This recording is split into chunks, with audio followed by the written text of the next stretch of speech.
그래서 오늘 이제 시작을 하겠는데요. 뇌졸중은 결론은 생활 습관을 좋게 하고 약을 해서 예방을 할 수가 있고요. 그 외에도 요즘에 MRI 좀 이따 말씀드리겠지만 MRI 급여가 확대가 되면서 검사를 미리 병이 생기기 전에 할 수가 있거든요. 그래서 진단을 미리 하면 어떤 문제가 생기기 전에 문제들을 다 치료를 할 수가 있으니까 예방적인 부분이 한 번 뇌출혈이 생기고 한 번 뇌경색이 생기면 없던 일로 돌아가기는 쉽지가 않고 오랜 재활을 해야 이제 좀 덜 불편하게 다닐 수 있게 되는 거지 없던 일로 될 수는 없기 때문에 예방이 중요합니다. 그래서 예방이 중요하고 그리고 일단 생긴 건 어쩔 수가 없는데 그 증상을 빨리 알아야 어쨌든 병원에 빨리 오고 빨리 와야 그래도 최대한 장애가 적게 살 수가 있습니다. 그래서 제일 중요한 슬라이드고요. 이건 나중에 또 나올 겁니다. 그럼 뇌졸중이 뭔지 이게 참 어렵고 뇌졸증이라고 부른 증상이라고 증이라고 하기도 하는데 그 틀린 말이고 뇌졸중이라고 해야 옳은 말입니다. 그래서 뇌졸중은 잠시만요. 뇌에 혈액을 공급하는 혈관이 막히거나 터져서 뇌에 손상이 오고 그에 따라서 신체 장애, 그러니까 말이 안 나오거나 마비가 있거나 눈이 안 보이거나 등등등 어떤 증상이 나타나는 걸 말하고요. 한방에서는 중풍이라고 하고 뇌혈관 질환이라고도 하고 여러 가지 이름으로 불리지만 어쨌든 그렇습니다. 그리고 뇌졸중은 방금 또 똑같은 얘기지만 갑작스럽게, 그러니까 어떤 증상이 한 달에 걸쳐서 조금씩 나빠지는 것은 뇌졸중이 아니고요. 뇌졸중은 어느 순간 갑자기 확 생기는 병이거든요. 그래서 뇌졸중은 갑작스럽게 기능을 갑자기 못하게 된 것을 뇌졸중이라고 하고요. 혈관이 막혀서 생기는 걸 뇌경색, 혈관이 터져서 생기면 뇌출혈, 이 두 개를 다 합쳐서 뇌졸중이라고 합니다. 그러니까 뇌졸중은 피가 막힌 것도 뇌졸중이고 피가 막힌 것도 뇌졸중입니다. 혈관이 막히면 뇌혈관이 이렇게 있는데 혈관이 이렇게 동맥경화 같은 게 있어서 피가 잘 못 가다가 어느 순간 막히게 되면 머리 혈관은 이쪽으로 가는 혈관이 이쪽에 피가 갈 수가 없고 이쪽은 이렇게밖에 갈 수가 없는데 여기가 막히게 되면 뇌가 이렇게 거무스름하게 상하게 됩니다. 이게 뇌경색이고 이쪽 뇌가 하던 기능을 잃게 되기 때문에 이제 이게 왼쪽이니까 이게 오른쪽이지만 실제로는 이게 왼쪽 부분이거든요. 그래서 왼쪽이 이렇게 되면 말을 못하게 되고 오른쪽 팔다리를 못 쓰게 되고 심한 경우에는 의식을 못 깨고 식물인간처럼 지내게 될 수도 있습니다. 이제 동맥경화가 이렇게 진행이 되면 이게 혈관 안쪽에 이 플라크가 있다가 혈압에 의해서 이제 계속 맥박이 뛰고 있기 때문에 어느 순간 혈전이 이 플라크의 벽이 부서지게 되고 그러면 안쪽에 있는 그 내용물들이 혈관과 만나게 되면 순식간에 이렇게 화산 터지듯이 확 생기면서 그냥 막히게 되거든요. 그래서 이런 거를 이제 뇌졸중 중에 뇌경색이라고 하고요. 혈전에 이렇게 생기는 경우는 아까처럼 이렇게 있다가 이게 갑자기 부서지면서 이게 막히는 거를 이제 동맥경화에 의한 뇌경색인데 그래서 이거에 대한 치료를 하기 위해서 이제 아스피린 같은 약을 계속 복용을 하는데 그건 이제 좀 옛날 뭐 요즘도 계속 드시지만 플라크가 있는데 깨져서 안에 내용물이 바깥에 나오더라도 엉켜붙지 않게 하는 약이거든요. 그리고 요즘에 많이 드시는 고지혈증 약은 이 안쪽에 있는 이 지방 자체를 줄일 수가 있는 약이기 때문에 요즘은 그 고지혈증 약에 대한 그 중요성이 항혈소판제, 그 아스피린 같은 것보다 요즘은 더 중요하게 됐고요. 또 이거는 이제 혈관 벽에 문제가 있을 때 생기는 문제고 요거는 멀쩡한 혈관, 여기는 피가 부족하니까 파란색인데 여기는 멀쩡한 정상적인 혈관인데 요 아래쪽 부분 어딘가에서 심장을 포함해서 이 아래쪽 어딘가에서 이런 혈전 덩어리가 생겨가지고 날아가게 되면 역시 뇌경색이 생기게 됩니다. 그래서 이런 문제가 미세먼지나 이런 것 때문에 좀 빈도가 높아지고 있는 걸로 요즘에 생각이 되고 있고요. 그 다음에 혈관이 터지게 되면 머리 안에 있는 작은 혈관들이 눈에 보이지 않는 기저핵 부위에 이렇게 혈관이 있는데 어디가 터지면 이렇게 피가 고이게 되고 똑같이 이 부위에 이제 뇌가 있었던 부위의 부분은 뇌가 망가지게 돼서 역시 여러 가지 증상을 나타내게 됩니다. 그래서 지금까지 말씀드린 뇌경색이 얼마나 많이 일어나냐면 전 세계 인구 60억이죠. 60억 인구 중에 평생 6명 중에 1명은 일생 중에 이 뇌경색, 뇌졸중, 뇌출혈이나 뇌경색을 겪게 되고요. 시간으로 따졌더니 6초에 1명 정도, 하루로 따졌더니 하루에 14,000명 정도 되죠. 그냥 50벽으로 나누면. 그래서 6초에 1명씩 돌아가시고 있고 2초에 1명씩 생기고 있고 매년 세계적으로 1,500만 명이 발생해서 아까 4,500명 곱하기 365 하면은 한 560만 명 정도 되거든요. 그러니까 1년에 이 정도는 뇌경색으로 60억 인구 중에 이 정도는 뇌경색으로 사망하고 있다고 돼 있습니다. 그리고 세계적으로 3천만 명이 이제 생존해 가지고 있는데 장애를 가지고 살아가시는 사람 수가 우리나라 인구만큼 되는 거죠. 그렇게 있기 때문에 이 수치는 되게 어마어마한 수치고 그 뒤에는 환자분들이 불편하게 사는 삶도 있고 환자분 보호자분들도 환자분을 이제 수발을 들어야 되는 문제가 있기 때문에 예방과 치료가 중요하겠습니다.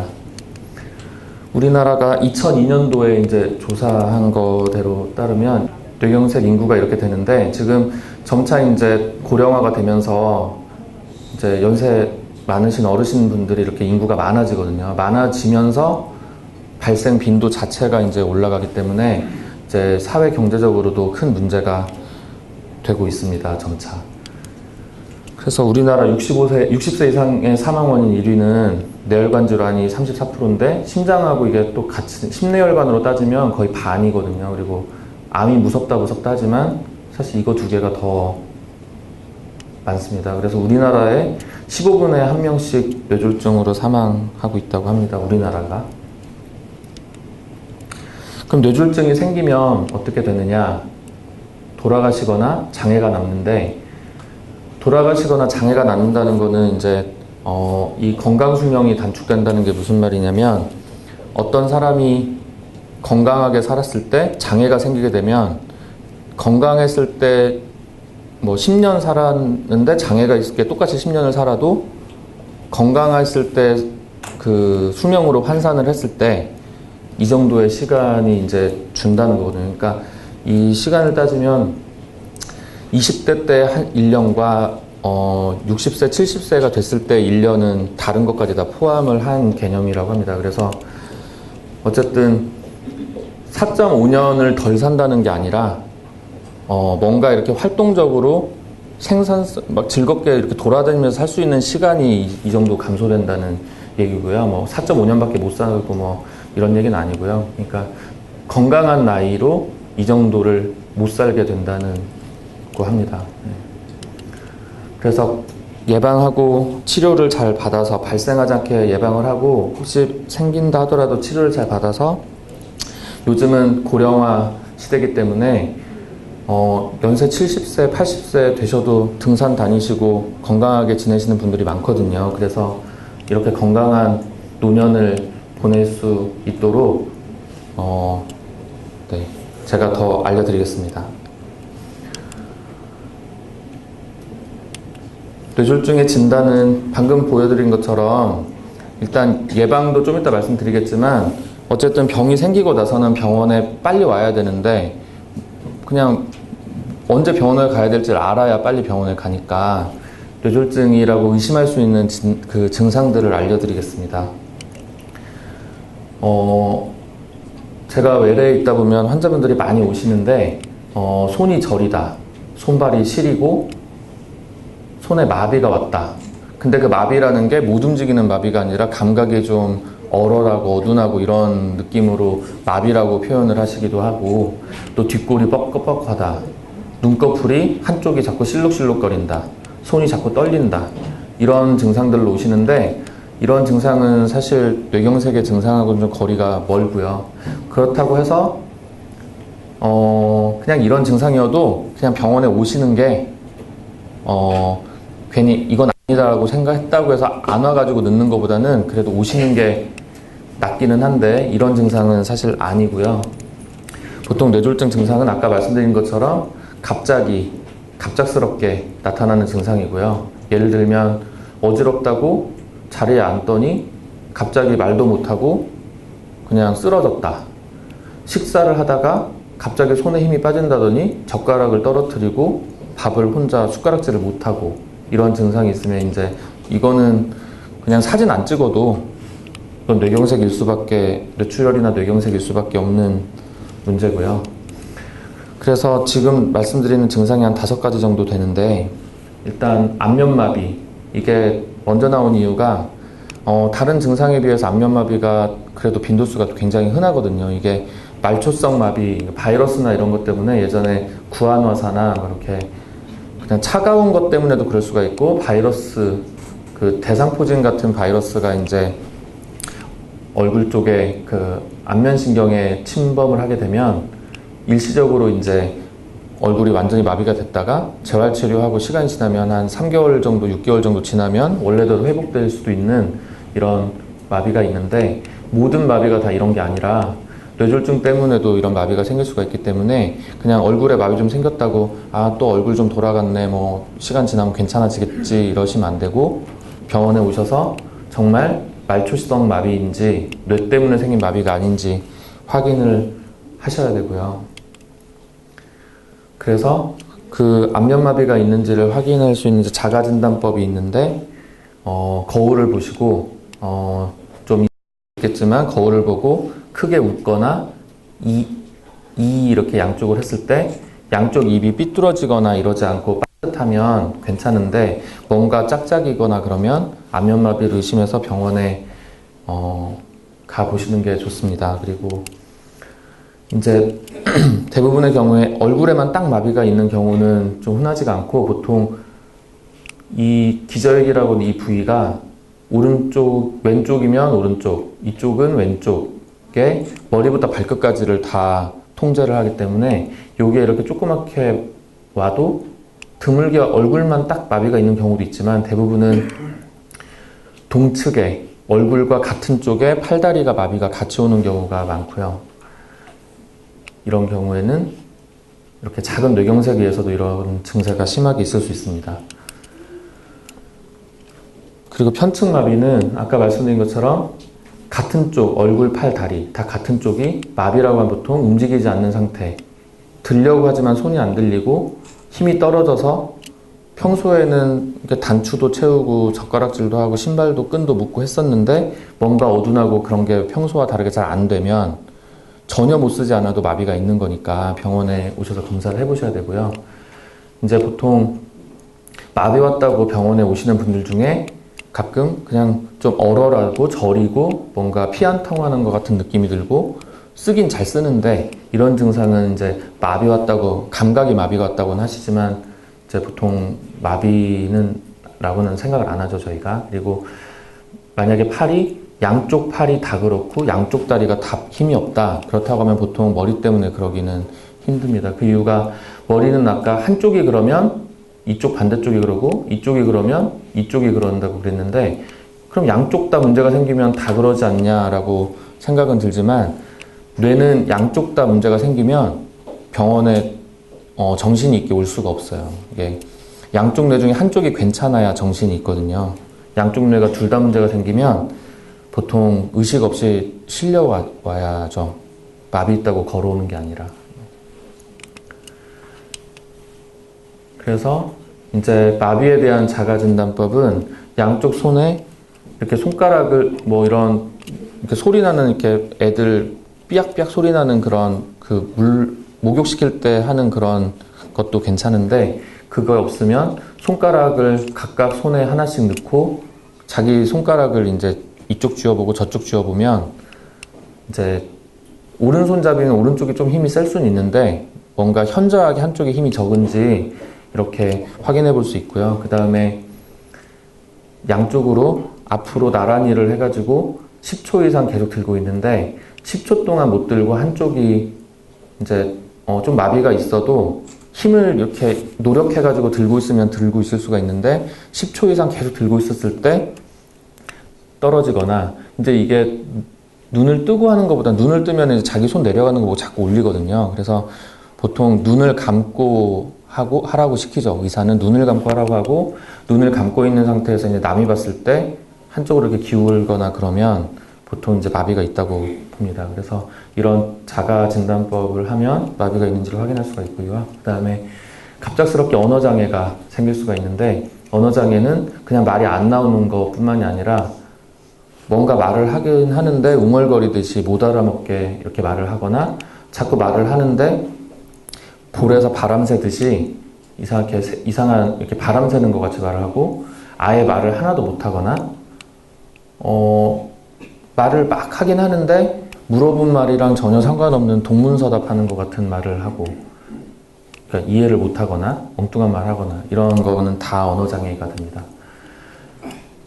그래서 이제 아까 뇌경색은 요 가운데 부분에 이렇게 생기면 마비가 주로 생기는데, 요 표면 쪽에, 여기나 요쪽에 생기게 되면 여기가 이제 말을 하는 부분이고 여기가 말을 이해하는 부분이거든요. 그래서 여기에 생기면 말은 다 알아듣고 막 고개 끄덕끄덕 다 하고 하는데 입에서 아예 말을 못 하고요. 요쪽에 있으면 혼자 중얼중얼 말은 잘 하는데 물어본 말에 대해서 적절한 대답을 못 하고, 그러니까 이런 문제들이 생길 수 있습니다. 여기에 문제가 있으면.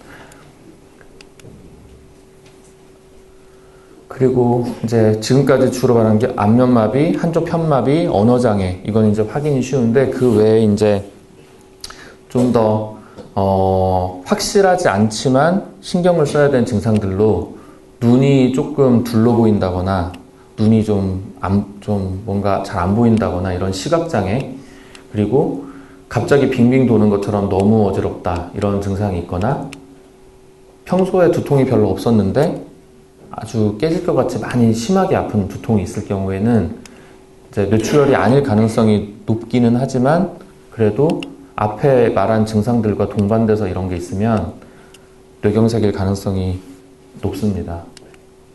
그래서 이런 마비, 안면마비, 편측마비, 언어장애, 아까 어지럼증, 평형장애, 그리고 심한 두통, 지금 시야 증상은 빠졌는데 어쨌든 이런 증상 5개 정도 중에 3개 정도가 있게 되면 거의 80% 이상 뇌경색을 의심할 수 있다고 되어 있고요.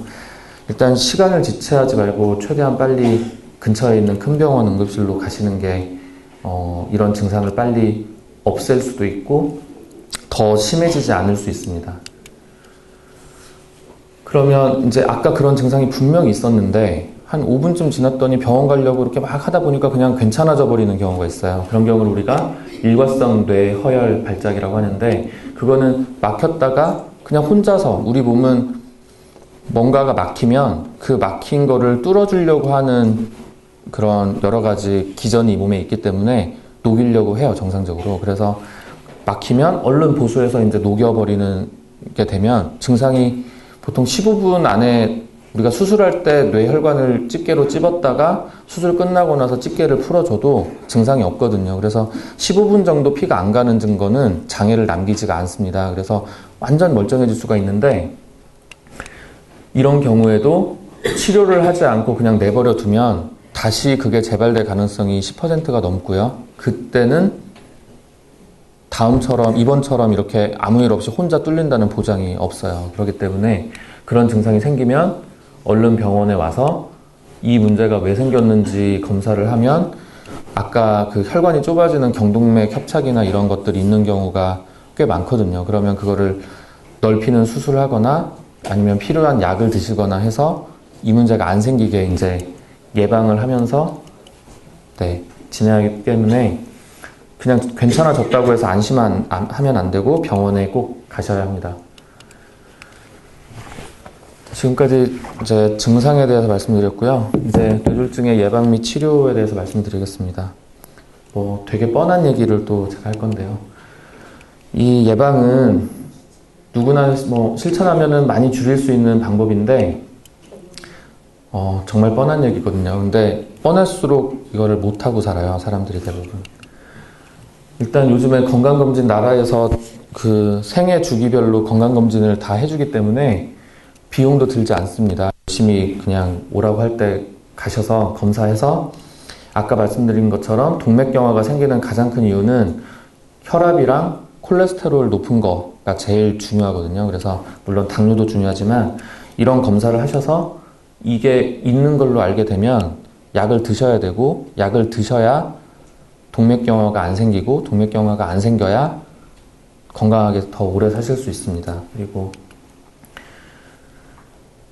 콜레스테롤 수치가 이제 이제 뇌혈관 질환인데, 결국에 혈관을 운동시킬 수 있는 방법은 이제 우리가 운동을 하면 맥박수가 상승을 하고 혈관도 늘어났다 줄어들었다 하면서 혈관 자체도 운동을 하기 때문에 혈관 벽의 탄력성을 더 유지할 수 있는 방법이 되고요. 그래서 아주 정말 너무 힘들 정도의 운동이 아니라고 하면 심박동수, 정상적인 심박동수의 한 120% 정도? 그러니까 한 80회 정도 심장이 뛰었다고 하면 한 100회 이상 정도 될 정도로 너무 무리하지 않은 운동을 하게 됐을 때 큰 도움이 된다고 하고, 운동은 아주 힘든 운동을 5분, 10분 짧게 하는 게 아니라 그냥 조금 숨이 가쁠 정도의 빠른 걸음으로 걷는 거를 30분 이상을 해야 이제 적절한 운동이고요.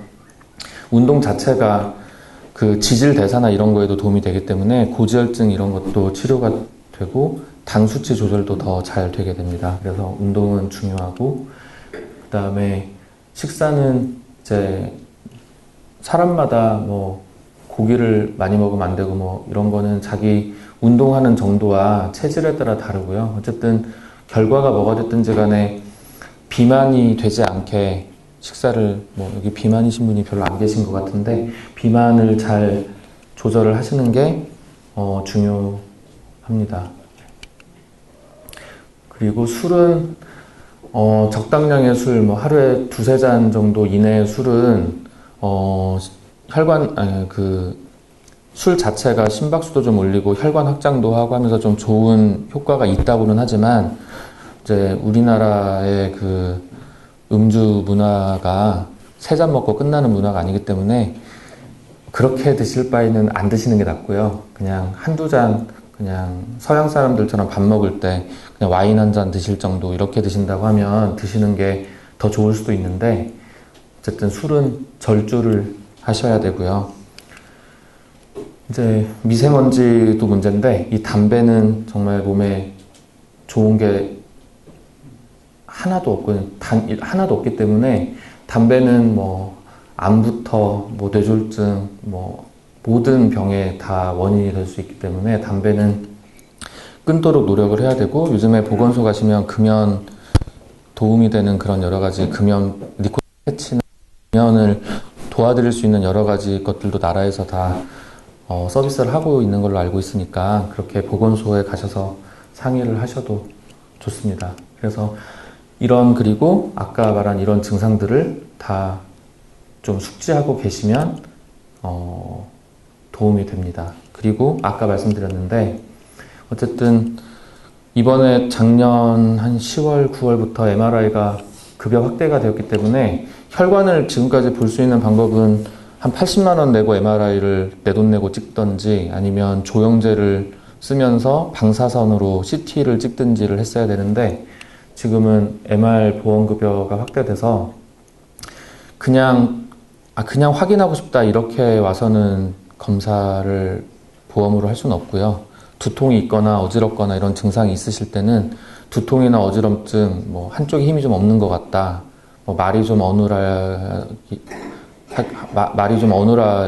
뭐 이런 증상이 있이 병원에 오면 MRI로 혈관까지 해도 한 20몇만 원 정도밖에 안 되기 때문에 미리 어떤 병이 있는지 모르고 있다가 병이 발생하고 나서 이미 쏟아진 물을 주워 담기는 되게 힘들거든요. 그래서 치료를 아무 문제 없이 할 수 있을 때 예방적 치료가 가능합니다. 예를 들어서 검사를 했더니 여기가 턱 정도 되거든요. 이게 목 중간에 경동맥이 이렇게 심하게 좁아져서 요 안에다가 지금 요거를 이제 넓히게 되면, 요걸 풍선으로 넓히는데 혹시 깨져서 부스러기가 날아갈까봐 여기에 못 날아가게 망을 하나 펼쳐놓고 우산처럼 풍선으로 이렇게 넓히고, 그 다음에 보면 여기에 지금 망이 살짝 깔려 있거든요. 이렇게 그렇게 깔리고 그 다음에 다 끝난 다음에 위에 있는 걸 빼면 더 넓어졌으면 좋겠지만 이게 석회화가 심하게 돼 있으면 이게 잘 펴지지 않거든요. 그래서 그리고 이렇게 심하게 거의 막힐 정도로 심하게 돼 있는 경우에 갑자기 많이 넓혀주면은 위에 뇌출혈이나 이런 게 생길 수가 있어서 보통 60% 정도 펼치거든요. 그래서 이런 치료를 하면은 갑자기 이게 막혀서 그냥 병원에 실려오게 되고 이걸 넓히는 거를 응급으로 하면서 위에 있는 것도 이제 막힌 거 열어줘야 되고 하는 이제 복잡한 일이 되는데 미리 이런 걸 진단을 하게 되면 그냥 입원해서 한 5일에서 7일 정도 입원하고 그냥 가면 되는 덜 위험한 치료가 가능합니다. 그리고 그 외에 이제 고혈압성 뇌출혈 같은 거는 그냥 갑자기 뇌출혈이 혈관 문제가 없이 그냥 동맥경화 때문에 터지는 거기 때문에 예방을 할 수가 없지만 이렇게 혈관이 풍선처럼 부풀어 오른 병이 있는 경우에는 요즘에 이제 MRI나 이런 걸 찍으면은 금방 알 수 있기 때문에 머리를 열지 않고 그냥 혈관 안으로 이렇게 해서 터질 수 있는 거를 그냥 막아버릴 수가 있기 때문에 이렇게 있던 걸 이렇게 막을 수가 있습니다. 그래서 미리 알기만 하면 터져서 병원에 올 일을 없게 만들 수가 있는 거죠. 그래서 그렇습니다. 그리고 이제 예방에 대한 얘기를 했고, 그럼 치료에 대한 말씀을 드릴 건데, 치료는 뭐 예전에 이제 민간요법으로 뇌졸중이 생기면 손을 딴다, 팔다리를 주무른다, 의왕청심환을 먹인다, 침을 놓는다. 물론 나사렛병원에서는 뭐 이런 것들을 하는데 이거를 병원에 빨리 와서 진단을 하고 이거에 맞는 한의사에 의해서 해야지 옆에 있는 친구가 하고 있으면은 안 되는 거죠. 그러니까 뇌졸중의 치료를 의료인이 아닌 누군가가 이거를 집에서 하면서 있는 거는 안 되는 겁니다. 그래서 치료는 아까도 말씀드린 것처럼 제일 좋은 거는 15분 안에 오면 제일 좋아요. 그냥 15분에만 오면 올 수가 없죠, 근데. 15분 안에는 그냥 막혔다가 다시 어떻게 해도 15분 안에는 뇌 자체가 그냥 상하질 않아요. 어쨌든 시간이 제일 중요한데, 뇌졸중을 발생을 했을 때 치료할 수 있는 기회는 정해져 있어요. 우리가 어떤 병이 생겼는데, 좀 있으면 괜찮아지겠지. 어쩌면 뭐 좀 나아지겠지. 좀 이따 누구 오면은, 나는 어떻게 모르겠으니까 아들 오면 해야지.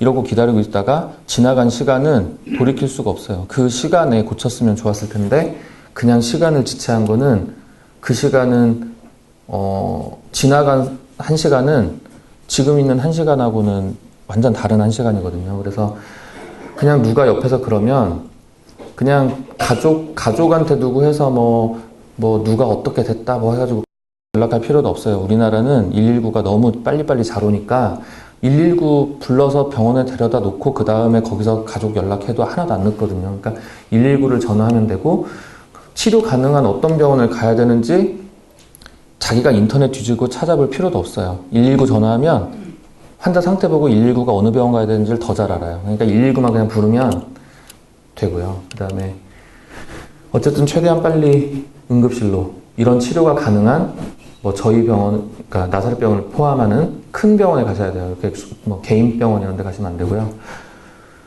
병원에 오시게 되면 일단 혈관으로 혈전을 녹이는 주사제를 이제 주사로 맞게 되고, 이건 1시간 이내에 맞아야 되거든요. 병원에 오고 나서 1시간 이내에 주사를 드려야만 하게 돼 있어요. 그리고 이거를 했는데도 열리지 않으면 그 다음에 이제 혈관 안으로 들어가서 막힌 혈관을 기계적으로 수술적으로 그거를 제거하는 방법이 있습니다. 어쨌든 그 약을 쓰는 거에 대해서 나라가 정해둔 기준, 그러니까 전 세계적으로 정해진 기준은 어떤 사람이 마비가 있다는 거를 알아낸 그 시점부터 4시간 반 안에 병원에 와야 되고요. 6시간이 아무리 늦어도 6시간 이내에 도착을 못하면 아까 말한 일단 이 한 가지 방법은 그냥 포기해야 됩니다. 이건 아예 쓸 수가 없고, 그 이유가 4시간, 5시간이 지나게 되면 처음에 혈전이 생겨 있던 것들이 좀 이렇게 처음에는 되게 말랑말랑하게 잘 녹을 수 있는 모양이었는데 시간이 지날수록 되게 기질화가 된다 그러는데 이렇게 좀 딱딱해지면서 잘 안 녹게 변해요. 그러면서 그런 상태에서 약을 쓰게 되면 녹아야 될 게 안 녹고 혈관 중에 제일 약한 데가 먼저 터지는 일이 벌어지거든요. 그래서 시간이 오래되면 막힌 게 뚫릴 가능성보다 뇌출혈이나 다른 부분에 출혈이 생길 위험성이 더 커지기 때문에 쓸 수가 없어요. 그래서 적어도 4.5시간 이내에 와야 되고 모든 병원이 이제 그 시술을 할 수 있는 건 아니지만 4.5시간 이후에도 이 약이 아니라 혈관 안으로 들어가서 막힌 거를 뚫어주는 거는 시간과 상관이 없으니까 가능합니다. 시간이 지나면 아까 말씀드린 것처럼 출혈 위험성이 커져서 녹여서 뚫릴 가능성은 적어지고 피날 위험성만 커지니까 빨리 오는 게 중요하고요, 병원에. 그래서 이거는 약만 써서 한 건데 약을 써서 막혀 있었는데 그냥 녹이는 약만 썼더니 이렇게 피가 잘 가게 돼서 되는데 이 약만 써가지고 잘 뚫리면 좋겠는데 예전에는 혈관 안으로 들어가서 이거를 뚫어주는 방법이 없었을 때 약 쓰면 3분의 1은 뚫리고 3분의 1은 똑같고 3분의 1은 뇌출혈 생기고 그런 시대가 있었어요. 근데 문헌에 따르면 30에서 50%라고 하는데 뚫리지도 않고 피만 나는 사람도 있죠. 그래서 근데 내버려 두면 전부 다 막혀 있는 상태가 되니까 위험을 감수하고 이제 썼었지만 요즘은 그렇죠. 그래서 이렇게 쓰게 되면 하얗게 된 부분이 뇌경색이 온 부분이고 이게 이제 피가 부족한 부분이 빨간색, 좀 덜 부족하면은 노란색 이렇게 된 건데 약을 써서 뚫렸더니 피가 부족한 부분은 아예 없어지고 이 하얗던 부분 중에 여기 심했던 부분이 좀 하얗고 나머지는 거의 다 정상이 됐죠. 그래서 빨리 병원에 와서 주사만 맞아도 거의 장애가 이 정도면 거의 장애 심하지 않을 거거든요. 그래서 정상과 비슷한 삶을 살 수도 있고요. 아까 그거는 병원에 오면은 그 신경과 의사나 응급의학 의사가 주사약을 써서 이제 녹여주는 방법이고요. 이거는 이제 제가 하는 건데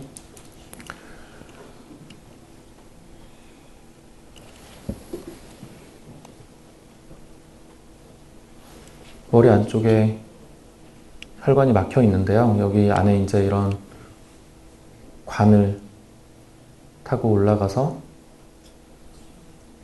관 이제 막힌 부분을 이렇게 지나갑니다. 그런 다음에 이걸 긁어낼 수 있는 어떤 기구를 넣기 위해서 이 철사줄 같이 생긴 되게 말랑말랑한데 이 관을 따라서 이 줄을 따라서 관을 하나 넣고 이제 이 줄을 빼고요. 이걸 뺍니다. 이제 이걸 빼고 저 이거보다 훨씬 빨리 해요. 실제로 하면. 이렇게 느리게 하지 않습니다. 이게 이렇게 해서 이걸 넓히는 거를 이거를 이제 긁어내는 거를 여기다가 넣고 이걸 이제 빼서 얘를 펼쳐요. 근데 펼치면 얘가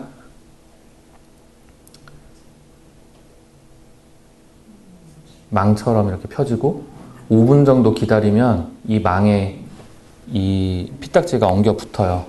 그럼 5분 있다가 끄집어 빼면 얘네가 딸려서 그냥 나오거든요. 그래서 이런 치료가 가능하게 된 지가 한 10몇 년 된 것 같아요. 10몇 년 정도 된 것 같고 이제 요게 이제 생기고 나서 되게 좋아졌는데 밑에 부분에 피를 막아가지고 위로 올라가는 피를 없애놓고 당기거든요. 왜냐하면 물살이 계속 피가 밑에서 올라가면 당기다가 또 날아가거든요. 그래서 이렇게 풍선을 하고 이제 이렇게 하게 되는데 실제로 이렇게 하면 이렇게 엉겨붙은 피딱지가 여기에 엉겨붙어서 나오고 이제 시술하는 걸 보면 여기가 막혔는데 여기 지금 관을 넣어가지고 막힌 부분 뒤쪽은 괜찮은 걸 확인을 하고 여기에다가 이제 망을 깔면 망의 끝에가 점 3개가 이렇게 보이거든요. 그래서 이 망을 이렇게 깔아놨다가 5분 정도 있다가 끄집어내면 이렇게 혈관이 다 개통이 됩니다. 그래서 뭘 해도 못 뚫는 경우가 아직도 한 10% 가까이는 되고요. 지금 막혀서 병원에 오면 현재는 한 85에서 90% 가까이는 뭐 다 이렇게 만들 수 있어요. 이렇게 만들 수 있는데 아무리 피가 이렇게 가게 만들어도 늦게 와서 이쪽 뇌가 피가 아무리 가게 돼도 이미 망가진 상태에서는 피가 가봐야 피 간다고 얘가 돌아오지 않거든요. 그래서 병원에 빨리만 오시면 90% 가까이 피가 부족해가지고 더 상하게 되는 일은 없는데, 늦게 오시면 아무리 피가 가도 이미 돌아올 수 없는 강을 건넌 뇌조직은 어떻게 할 수가 없기 때문에 병원에 빨리 오셔야 됩니다. 그래서 이렇게 혈전용해술이 성공해서 피가 이제 개통이 된 경우에 그냥 아무것도 하지 않고 그냥 있었던 거에 비해서 장애 없이 살 수 있는 게 거의 4.5년 정도 더 건강하고 장애 없이 살 수 있다, 이렇게 돼 있고요. 그러면은 4.5시간 이미 지났으면 병원에 안 가도 되냐? 그건 아니고요. 뇌경색은 어떤 혈관이 막혀가지고 증상이 이제 생긴 건데, 그 혈관이 막히면은 계속 피가 막혀서 정체가 되기 때문에 그 아래쪽으로 계속 더 넓어질 수가 있고요. 그러다 보면 뇌경색의 범위가 점점 넓어집니다. 그러면 처음에는 손만 좀 마비가 있고 뭐 그러더니 다리 마비되고 말도 안 되고 점점 더 심해질 수 있기 때문에, 어쨌든 더 이상 진행되는 거를 막으려면 병원에 빨리 오셔야 되고, 설사 아주 심한 상태라 하더라도 어쨌든 욕창, 이런 뭐 폐렴, 이런 감염증 이런 게 발생을 하게 되면 2년 가까이의 그 건강 수명이 단축되기 때문에, 어쨌든 뇌경색이나 뇌출혈이나 뇌경색이 생긴 그런 증상이 있었을 때는 급성기, 그러니까 급성기면 보통 첫 한 달이죠. 그 첫 한 달 이내에는 반드시 큰 병원에서 이런 것들에 대해서 치료를 하셔야 됩니다. 그래서 지금까지는 막힌 거에 대한 얘기였고, 출혈은 똑같이 뇌출혈이 있어도 꼭 수술을 해야 되는 건 아니고, 뇌압이 높지 않으면 그냥 수술은 안 하고 약으로도 그냥 말릴 수 있고요.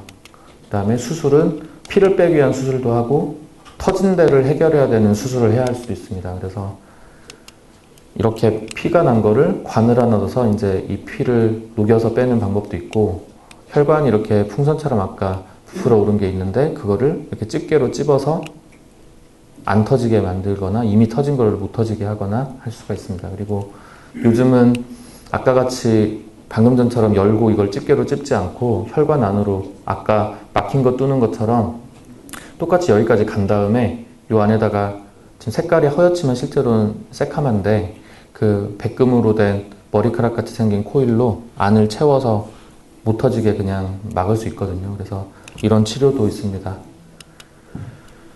일단 이제 우리가 해야 될 거는, 어쨌든 가족에 연락하고 누가 올 때까지 기다리고 뭐 주말이니까 월요일날 될 때까지 기다리고 이러시면 안 되고, 119에 전화해서 증상이 아무리 적더라도 주말 기다리는 사이에 더 심하게 와가지고 마비가 심해져 버리면 월요일날 돼가지고는 고칠 방법이 없어요. 그러니까 최대한 빨리 119 불러서 병원에 오시고, 큰 병원에 가셔야 됩니다. 뭐 동네 의원에 일단 가서 이렇게 왔다 갔다 할 시간이 없고, 아까 그런 그 5가지 증상에 해당되는 증상이 2가지 정도 있으면 병원에 빨리 가셔서 MRI나 이런 걸 찍어서 병을 확인을 하고 그거에 맞는 치료를 해야 합니다. 저희 나사렛병원은 이번에 지역응급의료센터로 심내혈관 중재 치료가 가능한 병원이기 때문에 네, 더 가까운 병원 있으시면 더 가까운 병원 가셔야 되겠지만 저희 병원이 제일 가까우면 저희 병원에 오시는 게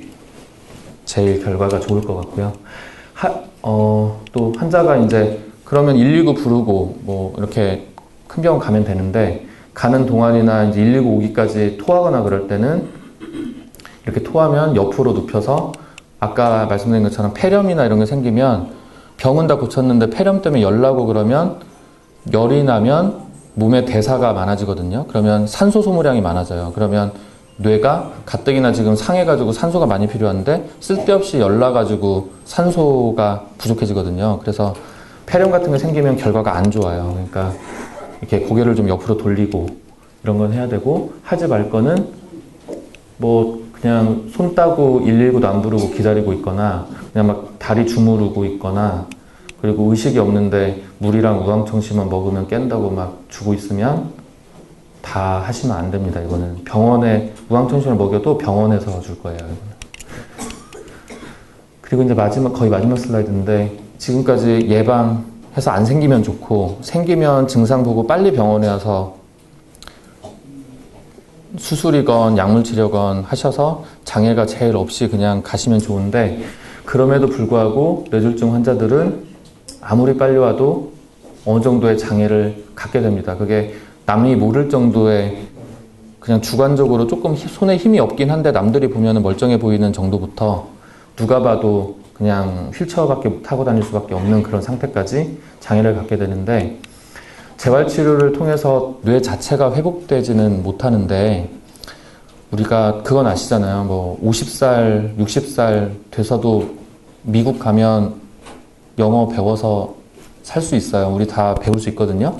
뇌는 기계처럼 그냥 딱 망가지면 그 상태에서 그냥 못 쓰게 되는 게 아니라 새로운 거를 배울 수가 있기 때문에, 재활치료를 하는 거는 못 쓰는 거를 쓰게 하지만 남아있는 부분을 가지고 잃어버린 기능을 보완할 수 있게 하는 게 재활치료거든요. 그래서 재활치료를, 적극적인 재활치료를 하면 마비가 어느 정도 좀 있다 하더라도 똑같은 마비를 가지고 걷고 똑같은 마비를 가지고 뭔가를 혼자 할 수 있는 것들을 더 많게 할 수 있기 때문에 물리치료와 재활치료는 매우 중요합니다. 그리고 이 마비가 발생하게 되면, 장애가 발생하게 되면 왜 이런 일이 나한테 생겼나, 앞으로 어떻게 살아야 되나, 뭐 가족들한테 짐이 되는 것 같고, 이런 등등등의 이유로 뇌졸중 환자가 생긴 사람 중에 50% 정도는 우울증에 걸리게 되거든요. 그래서 이런 우울증 치료도 중요합니다. 그 삶의 질에. 그래서 처음 말한 것처럼 어쨌든 습관, 좋은 습관, 그리고 미리 고혈압, 당뇨, 고지혈증, 그리고 여긴 안 써있지만 요즘에 그 진단 검사도 보험도 되고 하니까 이런 것들을 해서 예방을 하는 게 제일 좋죠. 검사, 뭐 병 생겨서 병원에 빨리 오는 거는 이제 그건 당연한 거고, 이런 예방을 하는 것이 어쨌든 발생 자체를 안 하는 게 제일 좋은 거니까 그렇게 하는 게 제일 중요하고요. 그 다음은 생긴 건 어쩔 수가 없으니까 증상을 잘 알고 계시다가 증상인 것 같으면 어쨌든 빨리 병원에 오셔서, 그래야 장애가 없이 걸어 다니고 여행 다니고